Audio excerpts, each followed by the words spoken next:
Okay, my friends, here it is. The video that is going to explain to you why manually adjusting the pH of your soil is a total waste of time. Now, I'm going to say some things about it, and then I'm going to take you out into the garden and show you, put my money where my mouth is, and show you with this brand new soil pH meter that I just got. I'm going to show you, even though I've never adjusted the soil pH here, even in the slightest bit, I can guarantee you it's going to be spot on, and I will tell you why in this video. Then at the end of the video, I will tell you the only time when you actually do need to worry about manually adjusting the pH. So let's get into it. Now, what is pH? pH is a scale, basically, of how acidic or alkaline, basic, something is. Now, the scale measures the amount of hydrogen ions that are contained in that substance. So the more hydrogen ions, the more acidic. The fewer hydrogen ions, the more alkaline or basic. So you can see here on this chart, a pH from 0 to 3 would be something like battery acid or stomach acid, very high concentration of hydrogen ions, as opposed to water, which is perfectly neutral at 7. But then we have something like bleach or ammonia that has very few hydrogen ions, and that would be at 11 or 14 on the scale. So just remember, the more hydrogen ions, the more acidic. The fewer hydrogen ions, the more alkaline. So then what does pH actually stand for? It stands for potential hydrogen. Potential meaning a substance's ability to either release or accept hydrogen ions. And then hydrogen, H, meaning how acidic or basic that solution is. So then are you saying that pH of the soil is not important? Absolutely not. It is very important, and in fact, gardeners absolutely obsess over soil pH. They hyper-focus on soil pH for primarily two reasons. One is because if we look at this chart, we can see that different nutrients are more or less available at different levels on the pH scale. So for example, zinc and manganese would be at their optimum absorption levels at about 5.5 on the pH scale.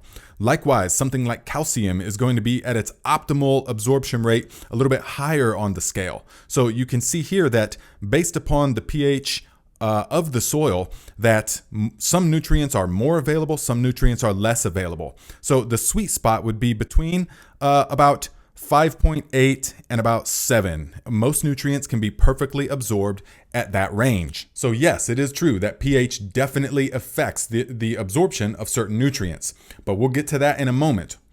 The second reason that gardeners obsess over soil pH is because they are taking a page out of industrial agriculture's playbook.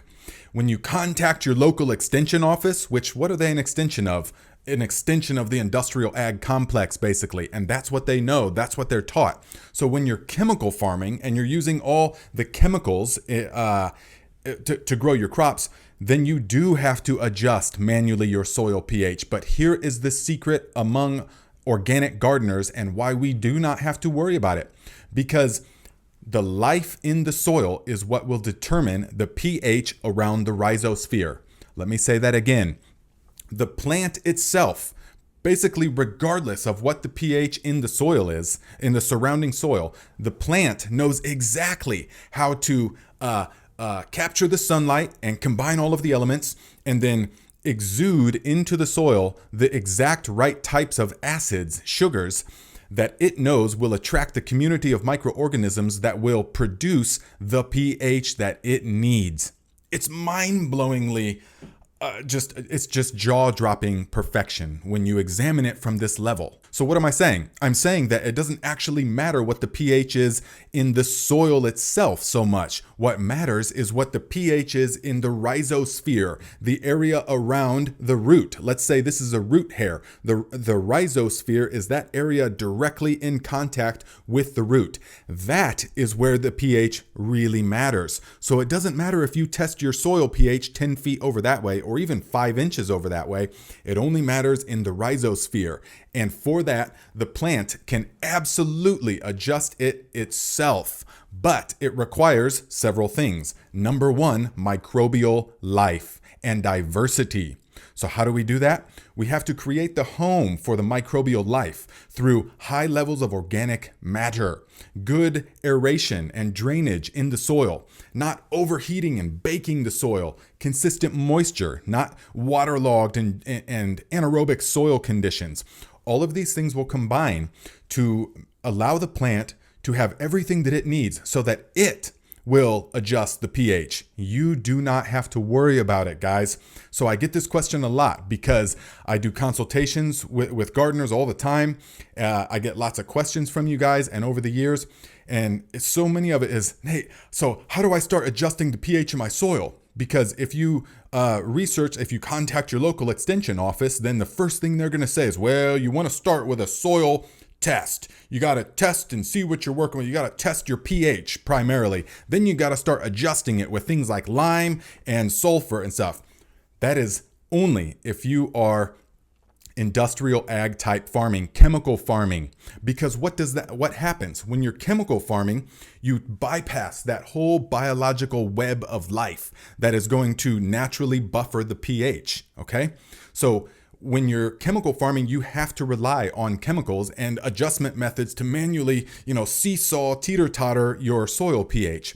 But if you are farming organically with high organic matter, using microbial brews occasionally, and making sure that that the soil is healthy and thriving, you do not even need to give a second thought about your soil pH. So let us now look at that graph again. Except this time, we have on here in the green, the area where the soil biology will naturally buffer the pH. And so if we have high organic matter and good drainage and aeration and all the things that produce happy microbes in the soil, then they will naturally buffer that soil to about 5.8 to about 7.2, which is absolutely perfect for the absorption of most of the minerals. So you do not need to worry about it, guys.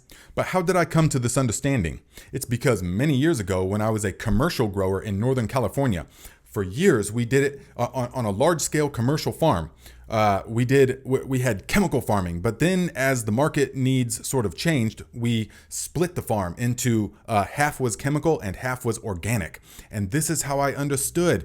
In the chemical farming, I used to spend hours adjusting the pH of the soil and of the soilless growing medium. I used to spend hours adjusting pH of the water tanks and all that stuff.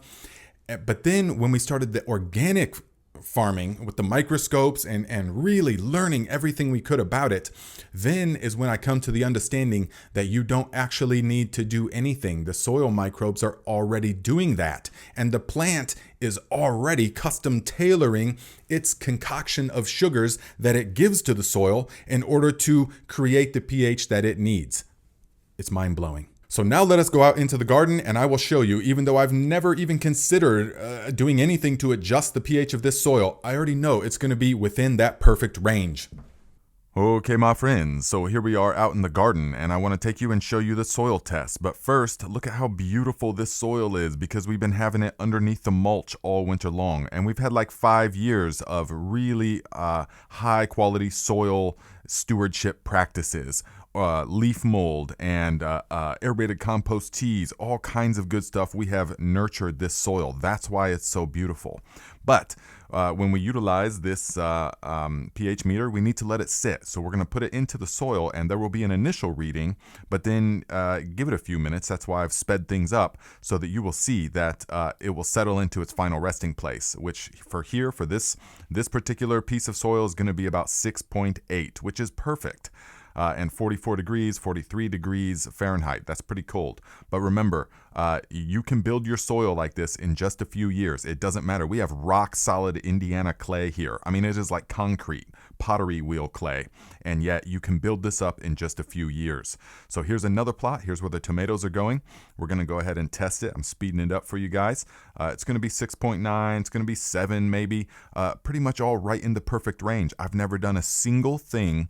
Well, you got to test your soil pH and then start manipulating the pH. No, they have a saying in agriculture. It says, lime makes for rich fathers and poor sons, meaning that it throws the soil out of balance. There's no need to over-apply any of that stuff. Just keep that organic matter high. Look at this, 7, 7.1. It's all perfect. It's all good. Okay, so as you saw, soil pH is pretty much perfect, of course. Now, what was that thing I said in the beginning? The only time that you need to worry about manually adjusting the pH is when you are hydroponic farming or when you are chemical farming, in which case you don't have the power of the soil food web, and the root exudates and all of that don't matter anymore. So you're totally bypassing that natural system. In that time, in that circumstance, yes, you very much have to pay attention to manually adjusting. But that's not what we're talking about here, because that's not what we do anymore. We just use the soil food web to farm for us. So there you go, guys. Let me know your experience in the comments about adjusting soil pH. Have you been on that hamster wheel of trying to adjust it high and low, and then all of this, and then the results, you don't really know any difference, and nothing really seems to be any different?